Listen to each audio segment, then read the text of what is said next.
Thank you for coming today. Last night, in conjunction with the Pennsylvania State Police, the Federal Bureau of Investigation, detectives arrested 28-year-old Brian Christopher Kohlberger in Albrightsville, Pennsylvania, on a warrant for murders of Ethan, Zana, Madison, and Kaylee. I want to personally thank these agencies for their assistance in this case. Kohlberger resides in Pullman, Washington, and is a graduate student at Washington State University. We will provide as much information as we can about the extradition to Idaho and the criminal process.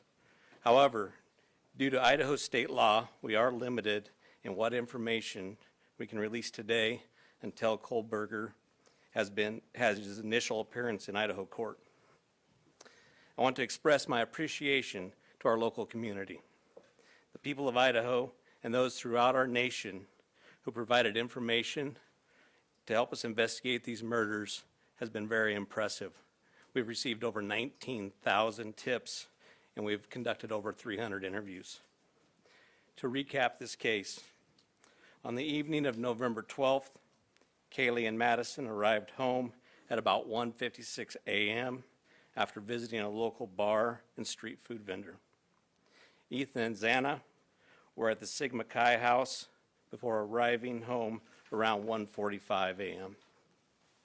The two surviving roommates had also been in the community but returned around 1 a.m.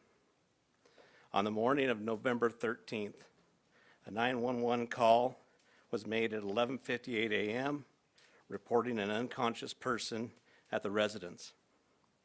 The call came from inside the home from one of the surviving roommates' cell phones. Moscow police responded and found 2 victims on the 2nd floor and 2 victims on the 3rd floor.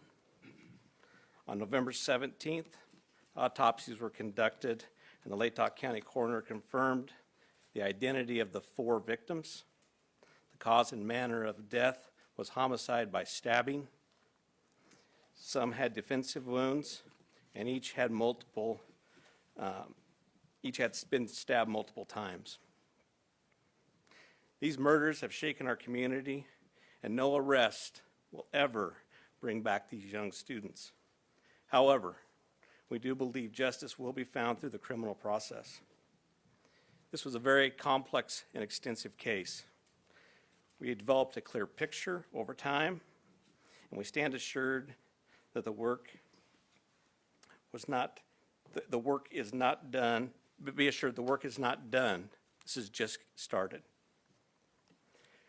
Since November, we have remained laser focused on pursuing every lead in our pursuit of justice for the victims and their families. I recognize the frustration with the lack of information that's been released.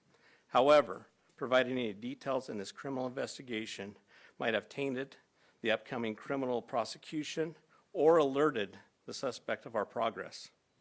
We will continue to provide as much information as we can as the process moves forward. Today, I want to specifically thank our dedicated Moscow Police Department detectives, patrol officers, the Idaho State detectives, the Idaho State troopers, and their crime lab technicians and scientists, and the Federal Bureau of Investigation for the resources and personnel to conduct this massive investigation. It was the dedication of them and the persistence and the numerous hours that led to an arrest. Fortunately, these highly skilled people worked together as a cohesive team to solve this case. I also want to thank our community and the nation. Over the past 6 weeks, I've been continually reminded of how much our community cares. Locally, public support has been exceptional with kind words, food for investigators, and letters of support. You will never know how much your words of encouragement help us through these trying times. I appreciate each of you and each of your kindness.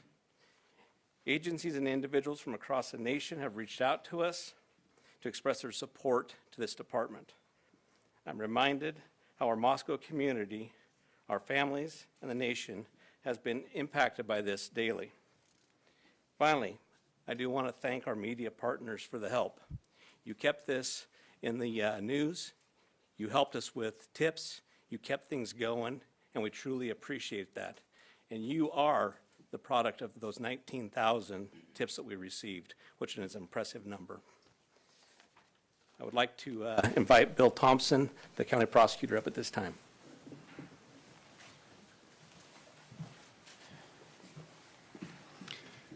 Good afternoon, folks. My name is Bill Thompson. I'm the Latah County prosecutor. And it's sad to be here, but happy to be here at the same time. As Chief Fry indicated, a criminal complaint was filed yesterday here in Latah County, charging the defendant, Mr. Kohlberger, with 4 counts of first-degree murder, in addition to felony burglary, which involves entering the residence with the intent to commit the crime of murder. Mr. Kohlberger, and let me preface, there is a pending case now in court, and I and my office and the investigators have to live with the restrictions that our Supreme Court places on pretrial publicity. That said, I promise you we will share with you, through the court process or otherwise, whatever we are allowed to. I just appreciate your patience on that. The factual basis for the charges are summarized in what's called a probable cause affidavit that is on file with the court. According to the rules of the Idaho Supreme Court, that is sealed until Mr. Kohlberger is physically back in Latah County and has been served with the Idaho arrest warrant. At that time, we expect that that affidavit will be available to you so you can share the true facts with all of your readers and your watchers and your listeners and all of the people who are interested and really need to know what's going on. So please have patience with us on that. We hope to get that to you as soon as we can. As far as Mr. Kohlberger, I can share with you that he is a graduate student at Washington State University and has an apartment residence over at Pullman.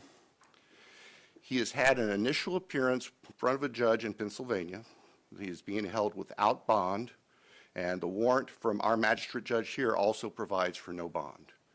We understand that he's scheduled to be back in court in Pennsylvania next Tuesday afternoon, and that a public defender has been appointed for him there. The process at this point is, since he was arrested in another state, he has the opportunity to either waive extradition and return voluntarily to the state of Idaho, or if he prefers not to waive extradition, then we will initiate extradition proceedings through our governor's office.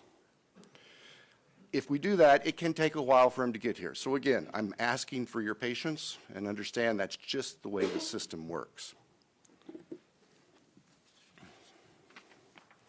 Once he gets here, he'll have an initial appearance with our magistrate.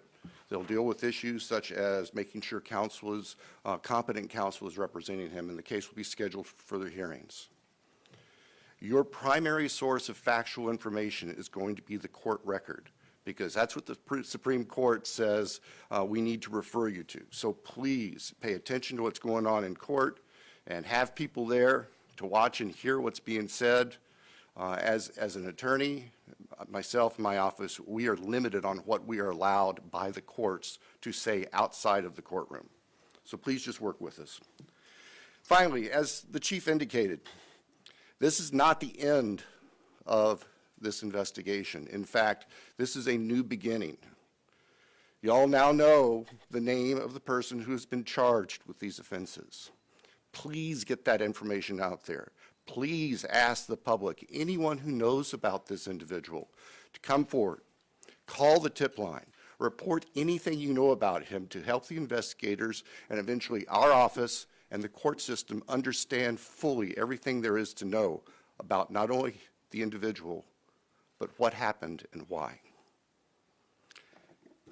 Next, I'll introduce Colonel Ked Wells from the Idaho State Police. Thank you.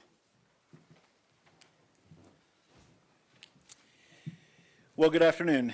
My name is Kedrick Wills. I serve as the director of the Idaho State Police and certainly want to express our appreciation for your attendance here today. These tragic murders took 4 young, vibrant lives from our community.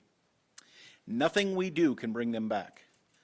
The only thing that we can do in law enforcement to honor their memories that we know of is to bring this to a successful conclusion. This has been a very difficult time for the families, the university, the community, and the state of Idaho.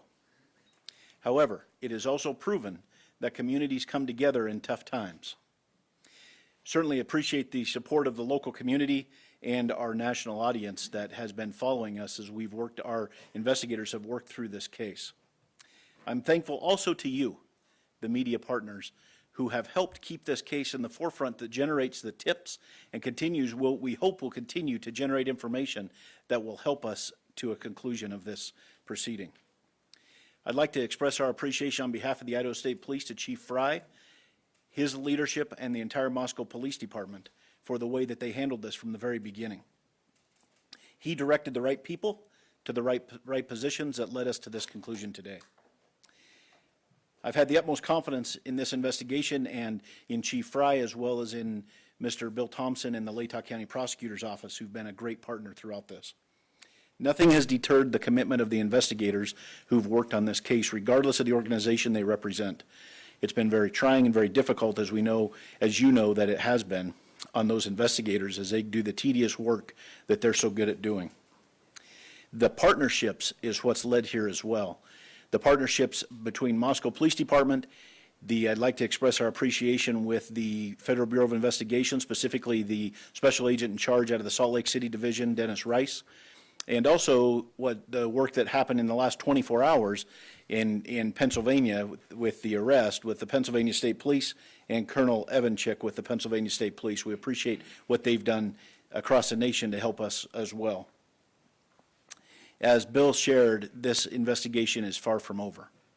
In fact, I appreciate what he shared, that this is not an ending, but rather a new beginning. The difference now is, as he shared, that we are dictated what information we can share by the court process and by laws in our state of Idaho. And so we will share, as he shared, Mr. Thompson is absolutely committed to share everything he can share through the court process. We've got to make sure that we don't get in front of that process. And we really deeply appreciate everybody's support here. The relationships that were forged here and the partnerships that were forged have led to this. And based on that is why we're here today. And we continue to believe that the best way we can honor these 4 lives that have been taken is to make sure that we have a successful outcome here. One of the partnerships that's been forged throughout this is a partnership with the University of Idaho. And on that, I'd like to introduce the president of the University of Idaho, Mr. Scott Green.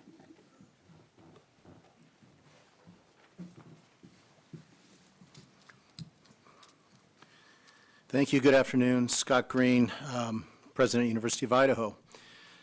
Today's news of arrest is a welcome one. It's relief to our university, our community, and our extended Vandal family. The outpouring of support over the past 6 weeks helped sustain us during the most trying time. It provided the strength that helped us navigate the international scrutiny visited on our students and employees. We are truly thankful for the compassion and acts of kindness shown to our community. Kindness is contagious, and it provided the light that reclaimed ground lost to evil and darkness. We first want to acknowledge and thank Governor Little for the early promise of financial support that enabled the university to secure our campus and focus on helping our students and our employees in the wake of the crimes.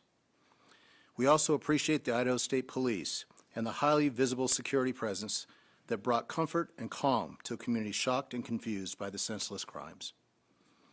We never lost faith that this case would be solved and are grateful for the hard work of the Moscow Police Department and their law enforcement partners. Vast and committed FBI resources brought important expertise to this complex case. Across the board, dedicated, highly competent personnel worked this case to arrest. This crime has nevertheless left a mark on our university, our community, and our state. While we cannot bring back Maddie, Kaylee, Zana, and Ethan, we can thoughtfully and purposefully carry their legacy forward in the work that we do. Our students come first, and that was proven each and every day of this investigation. We are committed to safely delivering the college town atmosphere, campus experience, and high-touch quality education for which the University of Idaho is known. With time, we will heal. We will move forward together, and we will remain Vandal strong. With that, I'd like to turn it back over to Chief Fry.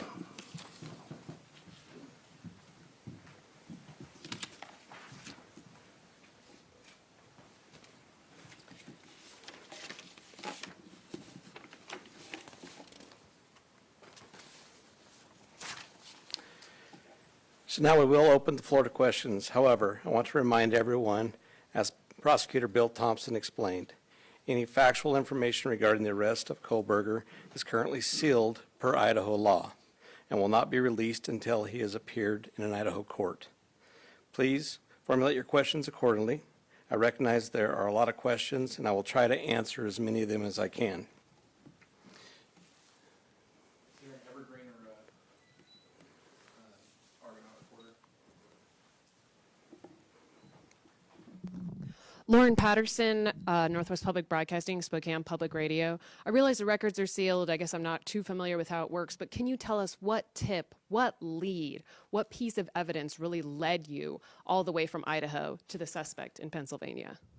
As I've said in the past, that's part of our investigation, and we won't be releasing that at this time. We will have those answers. We'll have them as soon as we can make those available to you. Then a quick follow-up and a two-parter. Is our community safe, or is law enforcement still on the search for other suspects who might be involved in this attack? What I can tell you is we have an individual in custody who committed these horrible crimes, and I do believe our community is safe, but we still need to be vigilant, right? We still have talked about this in the past. We always need to be aware of our surroundings and make sure that we're aware of what's going on.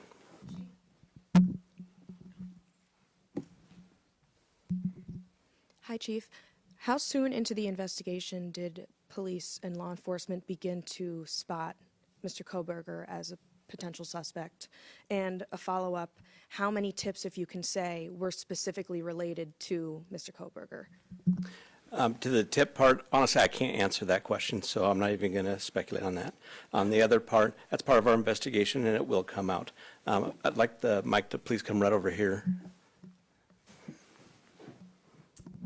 Thank you. Dana Griffin with NBC News. Can you confirm that Kohlberger asked whether or not anyone else had been arrested when he was in custody? I cannot confirm that, or I'm not sure of that information, but that would still be a part of our investigation. Did CODIS initially return any hits on this guy? That's still part of our investigation, and that will come out. If we could get somebody over here, please. And then one final question. Is there any message to the online sleuths who slandered and harassed people who they believed were responsible? There was a lot of speculation going on, and we've always said from the very beginning that we're the official message that comes out, and to pay attention to what we're putting out there to the press. I'm Nancy Liu with News Nation, and we were over at the house this morning, and you told us that the remediation would begin today. It was suddenly stopped. Can you tell us why? Yes. The house cleanup has been halted, and that came by a legal request from the court. Christina Corbin, Fox News. Chief, have you identified a motive? That is part of the investigation, and that will come out as we continue the investigation. But what we still ask is for people to continually send us things in the tip line. We are still looking for more information. We're still trying to build that picture, just like we have stated all along. We're putting all the pieces together, and that will help.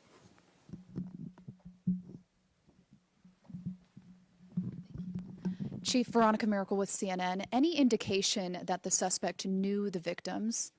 That's part of the investigation as well. It won't be something that will come out at this point in time, but as we continue the investigation and as this case goes to trial, that will be brought forth. Have you spoken to the families? Can you tell us what they've told you today? Are you talking the victims' families? Yeah, we have reached out to the victim's family as we always do. We've done that daily, and we've continued to have contact with them. Hey, Nate Sanford, you mentioned earlier that you're still seeking tips about Brian and that people should still share whatever information they have. Can you speak at all about what specifically people should be reaching out for, like if they know something? I would say anything and everything. As we've said all along, we know what tips we're looking for. We will take those tips and we will have professionals look at those and decide which pieces of those we need to use for our case. So we ask that everybody would do that. Angela Palermo, Idaho Statesman. Your department and other investigators on the case took a lot of flack for keeping information close to your chest. Are you glad that you did that, and were you worried about tipping the suspect off?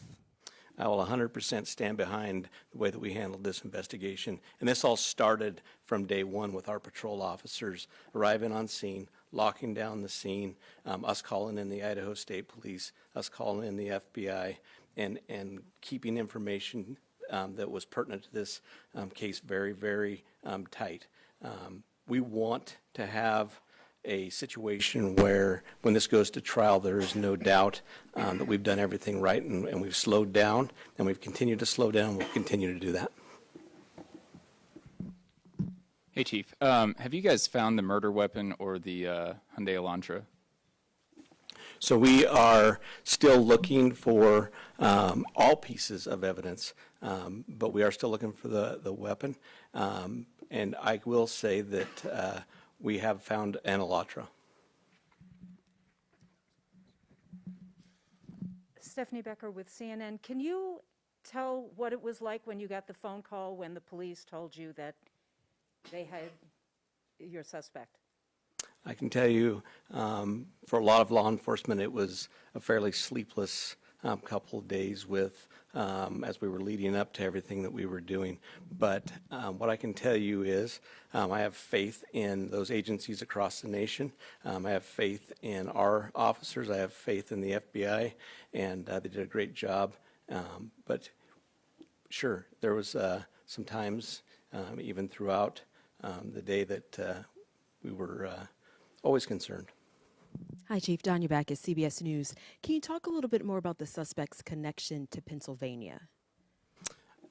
All I know is that he lives in Pennsylvania. Chief Guy Tannenbaum from Nonstop Local KHQ in Spokane. More about the Elantra. We saw reports that you mentioned that you recovered an Elantra, but can you specify where that was found? And we know that that was one of the biggest pieces of information you were asking from the public to tip. Were you able to provide an information on whether those tips led to this seizure of an Elantra? That's still part of the investigation that will come out in the future.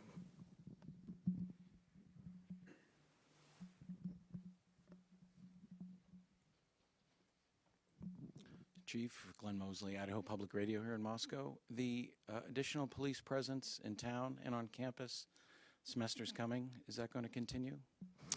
You will continue to see state troopers in the area. You know, we're talking to Latah County as well. You will see a presence of us that we're always have up on campus. We have assigned officers to that. So you will continue to see a law enforcement presence. I'm going to take two more questions. Hi, Chief. Julie Scott, ABC News. Can you tell us if you eventually had a license plate number to the Elantra and how you tracked it to Pullman? That's still part of the investigation that will come out.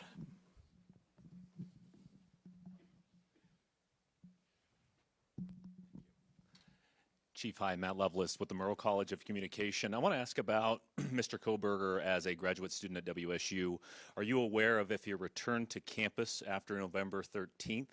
And have you had any communication with departments on the WSU campus about his attendance? So some of that is going to be followed up as we continue our investigation. We'll be asking some of those questions, but that'll come out in the near future. So what I do want to do is I want to thank you all. You really have been the national voice for us. You've given us the opportunity to get many, many tips, and I do appreciate everything you've done, and we'll continue to look forward to working with you in the future on this. So I'd like to thank you for that, and thank you for your time.